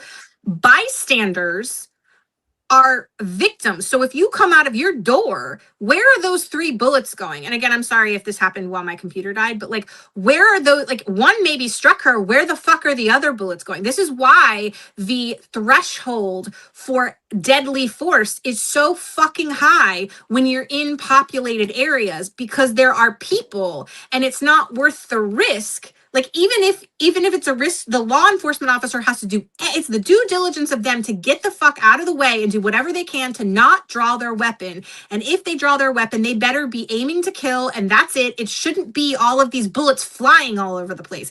When they talk about people that shoot bullets up into the air and then that comes down and hits somebody, they're prosecuted for murder because that's unreasonable. Where a bullet goes, it's going to come down. And so these people know that. I need people to start realizing that you could be they've seen this within in like neighborhoods, and people will talk about, oh, there's gang activity, right? And so they just should know because they're in gang, neighborhoods, like it's somehow acceptable for a child to be killed there, but whatever. Okay, take that and apply it to you going to the grocery store and now you're dead because some ICE officer was in a raid like down half a mile down the road, and for whatever reason you got struck. I don't know how far your bullets travel. I just heard a story of something similar to what you're talking about, Casey, that somebody, I guess it was around the beginning of the year, somebody was celebrating, and I live out in the country, so I saw this is this a thing where you shoot your gun off into the air. It's dumb, but I've seen it. I have neighbors who do it. I have a neighbor who did it. So I get it. But apparently there was some off-duty ICE officer who went to handle the situation and shot that man. Yeah. So, there's more stories. There's stories we haven't even, this is the first I've heard of it, and I think today was the first time I saw anyone post about it. So there's more. There's just more. I think that it's important for people, like just all of you watching this, to find out about, all you have to do is just Google their name really quick and you can read an article and get some of the background information from their family and put it out there. Because just like what I do with my class, where I make my class like do this research on these people that, don't really impact their lives, but it shows them they have to make a poster. They have to make a poster about someone that happened to. Make your own poster, even if it's just a word poster about the lives. I make them write their obituary. Yeah, I mean, try to push out some empathy into this world. With your neighbors, talk about it with your neighbors. I saw my neighbor at Walmart and I started talking about it. She's like, I'm an old white lady. I don't want to really hear this. And I said, I know you don't want to, but it could happen to your kids. It could happen to your family. So I'm going to recommend something. I did it. So I live kind of in a rural area. I'm going to recommend this to anyone. Because for a while I was like, rural, because we have farms, we have ranches. So when he first took office and started doing this, it was of concern. We had, there was an incident that happened near our home. And so a lot of us, my neighbors were scared. And we have, wineries, we have, cattle, we have, you name it, llamas, horses, everything. A little bit of, we have a chicken farm around the corner. So there's a very diverse community here, very diverse. And so when things started happening, I really felt it. I was terrified for my friends, my family, my neighbors. And we used to have, like, how you go on to like Nextdoor, which is like so horrible. sorry, Nextdoor, but folks go on there to complain, right? So I went on there, tried to find as many of my neighbors as I could that were mapped. And I just started reaching out and I said, can we do, instead of doing something online like this, where, um, everyone's in everyone's business, can we do a phone tree like they do in elementary schools, right? When something happens, you call you're responsible for calling a parent or whatever. So we started a phone tree so that if something does occur in our neighborhood, we can reach out. We each have like our assigned neighbors that we contact, and luckily we haven't had anything happen since that one time, but it I don't want to say it gave us a false sense of peace, but it definitely helped. It helps calm the fear when you have a plan. I do right? like that. And I do think we So need I more of that. But recommend it in any neighborhood. Yeah. Like what I wanna- did on WhatsApp, you can do that with a phone tree, or you could do it on Signal, or you can just Right. do it by Add- a big text talk to chain. your neighbors, add them to it, whether it's Signal, WhatsApp, whatever you want to do. But have and it's a something great way to meet your available in neighbors, your like- neighborhood, your immediate neighborhood, because this is happening. I mean, I don't know about y'all, but I heard JD Vance say today that they're going to start knocking on doors. Yeah, they are coming to our doors. I want to say something to what Milena had said about like, and also what Michelle had said, because you were telling people that don't want to hear it or whatever.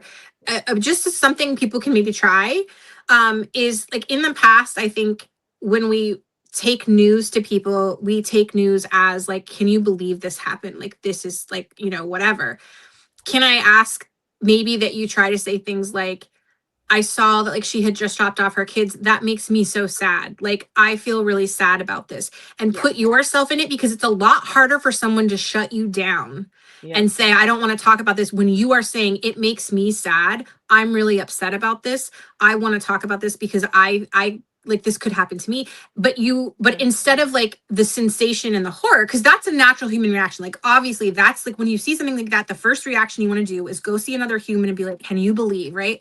Because that's the natural thing. But take it to the next level and do that thing that you've learned to do, that all millennials learned when we went to therapy, right? Like, was the actually talk about you and your feelings and personalize it that way, because people they have a harder time rejecting that, especially if they care about you. Like, even my mom, she'll change the subject, she'll try, but if I'm like, I'm like, this is so sad, and she'll be like she's like so uncomfortable at that point. And by the way, remember, she's the like quote unquote true empath, but like here I am being like actually verbalizing my emotions and feelings. She's like, oh, like, Okay, it's a proven fact. Folks with ADHD are highly empathetic. They are highly empathetic. And she's ADHD too, just- so she should know better, but she doesn't treat hers, so that's different. Like, right, she's in the closet with that.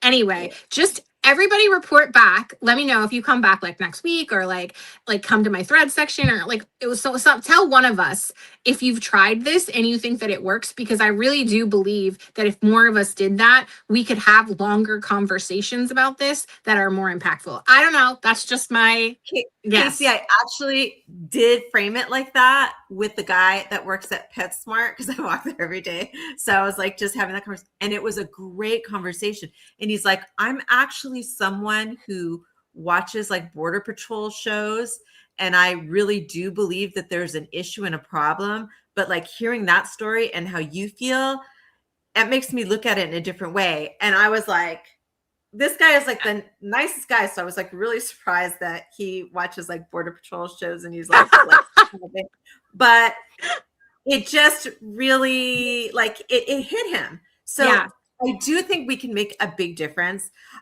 There's a couple other things I just wanted to briefly mention. One is, if you're in California, we have SB 54 that was just introduced, that is a law that if you call your state legislator, just Google who's my state legislator and put your zip code in, and then call your state senator, because it's a Senate bill right now. And then you can also call your state assemblyman. This law would make it illegal for law enforcement and sheriffs, any law enforcement in California, to moonlight as ICE agents. Yes. Because we don't want people who are trying to like help people in the community then later that night go out and hurt people in the community. So that's one thing that you can do. 2, go to your city council meetings, go to your county board of supervisor meetings, and tell them that this is not okay, and you want to see policies in your city. And now in California, it is now against the law to wear a mask, any law enforcement to wear a mask. But I've been seeing video after video where they're still wearing masks. So you can call your police department, you can call your sheriff's department and say, I want to see enforcement of this law. And if you're in a different state, you can ask for your cities and your state legislature to make laws about this. And it might be, some like far off dream if you're in Texas for that to pass. But they're not hearing from you. Like, how often do people actually call their state legislators? If they see that this is not popular, yes, we do, but not very, even us, we call Congress more often than our state legislators. Many times a day, actually. Yay, you're awesome. But by making these phone calls, it matters, especially if we get our family members and our friends to make these phone calls. If they start hearing that this policy is not popular, it's going to start making a difference. And you might think, oh, it's not one person. What difference does it make? But you're not just one person. You have a circle of people around you that you can influence, maybe not in person, maybe online, and you have power. And that, when you think about that, like all the power that you have to make a difference in so many different ways, it makes you feel good and it gives you hope. And that's what we need. We need hope right now, because what's going on is absolutely horrible and it's soul wrenching and it makes us feel like crap. But on this topic, is it okay if I give a quick shout out on that point? So I ran across today, Demcast has a Substack digital drumbeat. And if you go to that Substack, they literally have a letter already filled out.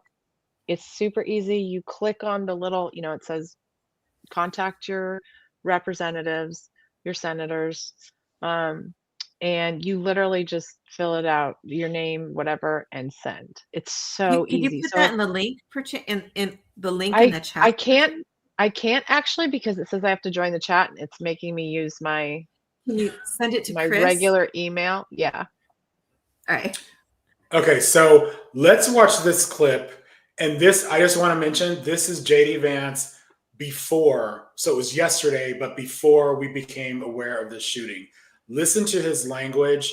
Listen to the way he says these things. Immigrants out of the country that came here illegally, that's going to bring prices down. Are we getting these illegals out fast enough? We always want to get them out faster. A lot of the ICE agents that we have hired in the past 6 months, they're not even done with training. So all of the big investments that we've made in border security, what we've done is actually gotten 2.5 million illegal aliens out without any of the really big marquee things that we've been working on. That was just simple willpower and the President of the United States coming in and saying this is done. I think we're going to see those deportation numbers ramp up as we get more and more people online working for ICE, going door to door and making sure that if you're an illegal alien, you've got to get out of this country. And if you want to come back, apply through the proper channel. And if you get the So I just want to quickly add real quick that 75% of those detained have no criminal records. Yes. Those detained and deported. Yes. No. But this is the thing. The way they frame this is all about high crime. They use the word I hate, illegal alien. And I will say this too, just going back to the whole thing about, Trump was campaigning on we're going to get rid of all the dangerous criminals. I can say in Los Angeles, ICE is not making appearances. We have gang areas in Los Angeles. They are not going there because they know they will be taken down. They would rather go to Home Depot where people are just trying to earn a living as day laborers. They'd rather go into businesses. They'd rather harass people. They've been taking people, you know, there's a story of a man in Culver City. The only thing left was his ice cream cart. Like, he disappeared. And the other thing I want to be sure we talk about, or we don't have to get into it too much, ICE or Homeland Security, they're methodically moving locations. They are changing so that if they put someone in detention, they're putting them in areas that are also difficult for their attorneys to contact them. They're putting them far away from their families, and then they're moving them around. So there's lots of stories of people being detained and they have no representation, not because they couldn't possibly have representation, but because their representatives, their families do not know where they are. So, and we all know that they are, many of these people being detained are not undocumented. They actually are going through the process. They're actually appearing for their dates in court, being snatched from there. So it's really dishonest, all this language about like criminals or illegal aliens. They're acting like everyone here that they're snatching or putting, that they're incarcerating are not following the rules, and that's just total bullshit. It just drives me crazy. I mean, when we hear that.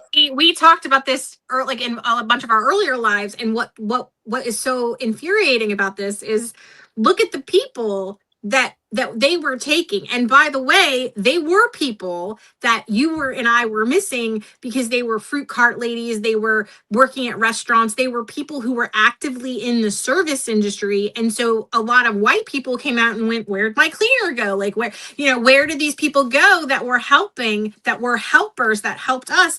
And the idea, we were like, hey, I thought you were going after gangs. They didn't go to gang territory because they would get their asses kicked. So they stole these sweet old grandmas off the street. And so it was like, it wasn't just that they were doing it. It was so visually obvious, like what was happening, that the people who like us, like were watching, were like, this is so insulting because it's so obviously not, you're saying one thing and doing another. And once again, that's the false analogies that they're trying to sell all the time about immigrants, because that's how they sell their brand, is the fear. That's all they have, is the fear. And they have to create fear where it doesn't exist. And what better way to do it than people who don't look like you, because we can claim they're the threat. And it's like these, like, for instance, when they talk about, somebody was in my comments today and I screenshot it. I don't know if I have it on this phone. They said, well, you'll feel differently when some migrant rapes your family member. And I said, sir, I'm going to tell you right now that my family member is more likely to be raped by someone from the Republican Party, because they are the party that is actively protecting pedophiles and rapists right now. And statistics show that like 9 times out of 10, the person that harms you is somebody that you know, and it's likely a pastor or a police officer. And we have statistics of people who are sexually abused. So like, if you want to come at me with stuff like that, I have actual facts. I know your party doesn't believe in them, but I have them, and they're here, and I am safe. I am safe with immigrants. I am not safe with people who look like you and me. I'm safe with immigrants. And that's what people know. I know undocumented immigrants, and they do not want trouble. Like, if anything, they are more, they're less likely to have any involvement with crime because they do not want trouble.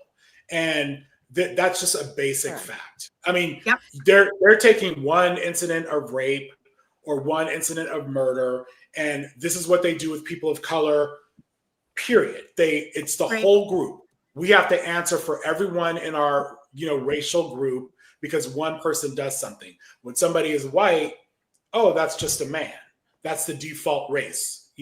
being and Caucasian. they've been in control. We've been in control. Our people have been in control. And like I would say, really white men have been in control. And look at what the system looks like. And see, that's the problem. They don't want to account for the fact that they have fucked up so royally. They gotta be scapegoating. They gotta be pointing the finger at somebody else, because if they didn't, they'd have to account for the fact that they can't run this country. And that's full stop. This is why also we talk about putting a black woman in charge, because like somebody like me that's like, oh, like, aren't you afraid because they'll take your jobs? Good, let them have it. Like, what do you mean? Like, we have done a shit job. Like, this isn't great. What are you writing home about? America's great. Why? Like, look at how much we're paying in rent. Look at our health insurance. Why is it so hard to say things aren't perfect? Why is it so hard to say that things aren't great right now and maybe somebody else could do a better job? What's the ego thing? Like, it must be tied to that lack of empathy that Melinda's been talking about. Like, what's the thing there that stops people from being able to say, I'm totally fine sitting back and letting somebody be better at me than me? Like, do these people, are they not able to watch the Olympics? This fascinates me. Like, can you not watch the Olympics? Because everybody there is better than you and has always been better than you. Does that hurt your ego? Like, they watch football? What? Somebody explain this phenomenon to me. There's got to be something in therapy about it. One thing I wanted to bring up when you were talking earlier about like them taking who they're taking, they're at the courts, and some of the people that they're taking are victims of domestic violence. Mm-hmm. And the people who there are also contractors that have all their workers work and then they don't want to pay them, so they call ICE on them. And domestic abusers are calling ICE on the people that are reporting on them, their partner that's reporting on them. The people who are being taken are easy picks that they can just pick up right at court. Yep. So they just stand right outside the court and they're picking people up that way. They're not going after criminals out on the street. A lot of the people that they're taking are workers like at car washes, where they go and raid a car wash or raid a factory in the clothing market, in the fabric. What's it called? Chris, you would know because it's your industry. They did it in LA. That was one of the first things that they did. We just call it the garment center. So that whole area. Yeah, the garment center. Industry. Fashion district. And, I have one neighbor who had her gardener was abducted and detained. And then her housekeeper said that she's self-deporting and leaving. So she's all out of help. She'll have to do all the work herself. But I mean, it's just crazy. The 2 million number that he said is just some made up figure that he wants everybody to believe. That is, he has no way of knowing exactly how many people are self-deporting. How on earth would he know how many people would be self-deporting? It's a pie in the sky number. There are only 68,440 or 90, I can't read my own handwriting, people who are in detention right now. So given that number, it's impossible that there are 2 million people that have been deported or even self-deported. That's just a crazy number. They are lying to us repeatedly over and over again. And we need to make sure that we set the record straight about that. Mm-hmm. Yeah. So I think we're about the 2-hour mark, guys. So we didn't even get to Venezuela. I had a lot of content to share about Venezuela and Greenland and whatnot. And that's sorry, Venezuela. It's not that we don't think you're important. This is how bad it is. We had a whole 2-hour session. This all broke yesterday. And it's just insane. And then we heard just before we went on here, we find out that there's 2 more, people that got shot in Portland. So I know we just need to keep an eye on this. I am very disturbed that basically, the FBI is shutting out the authorities in Minneapolis on this investigation. I think you can just go off the bat and say this is not going to be a fair or transparent investigation. We are not going to, like, this woman will not see justice if there isn't a thorough investigation into the her murder, really. And we all have seen these videos.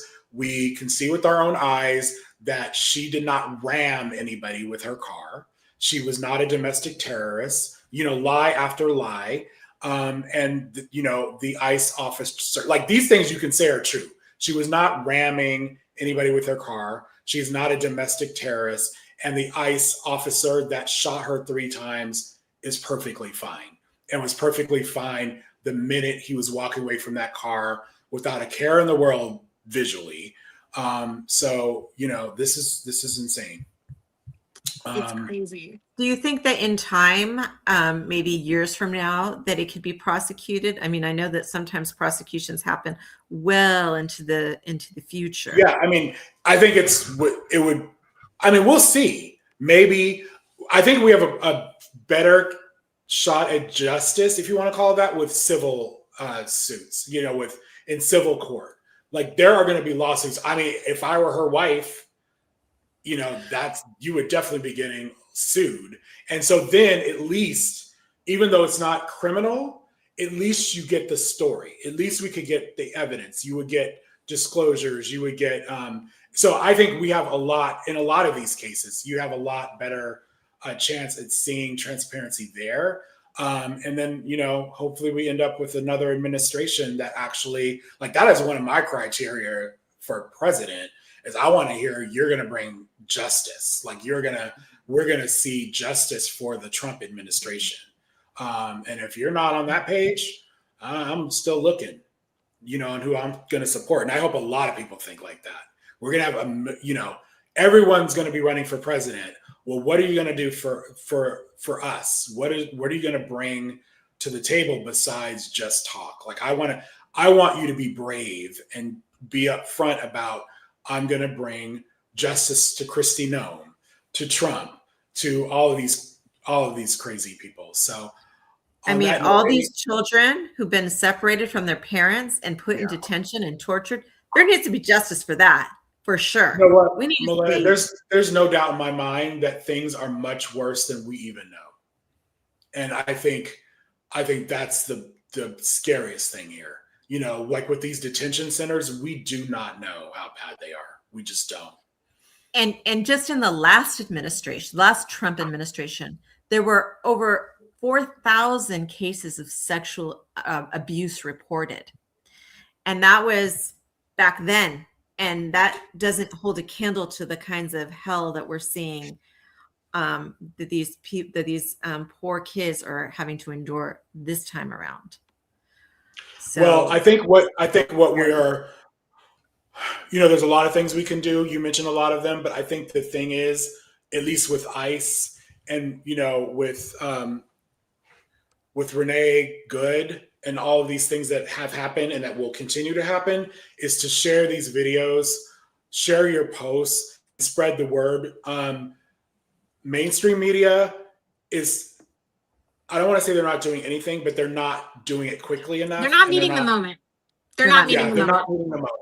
They're not meeting the moment. And I think it's people like us, like the viewers out there who are sharing and spreading the word. Like, honestly, a lot of what we know about this murder is only because of social media. Even mainstream media is getting a lot of their information from social media. At the same time, we have to be careful about the misinformation. We have to be careful about the AI, doctored photos that they're sharing, doctored videos. And people are good about calling it out. And so we have to do the same. And incidentally, it could be the right wing are also creating AI videos that seem like they're left wing, like based. Yes. They have like the perspective, our perspective, just so that they can go look at what the left wing is spreading around. So we have to be very careful. And I got caught out sharing 2 AI videos in one day. I had no idea that they had gotten so good.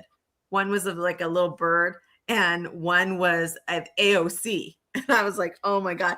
So now every single video I share I like go and I look for an article to make sure that, yeah, this actually happened. Yeah. Yeah. Unfortunately, that's where we are. I just want to say on a final note, as we check out here, it's tempting to be like, I don't need to share, like something's really popular. I don't like, it's already been around. There's this like, cause like you just feel like it's superfluous or like it's unnecessary. But I want to remind you that like when we share content as content creators, like we're told that like a small fraction of people actually, even the ones that follow us, see our content. So like 5-10%, maybe 20% at most. And so that's why they tell content creators to repost their content, because it is likely that most people did not see it.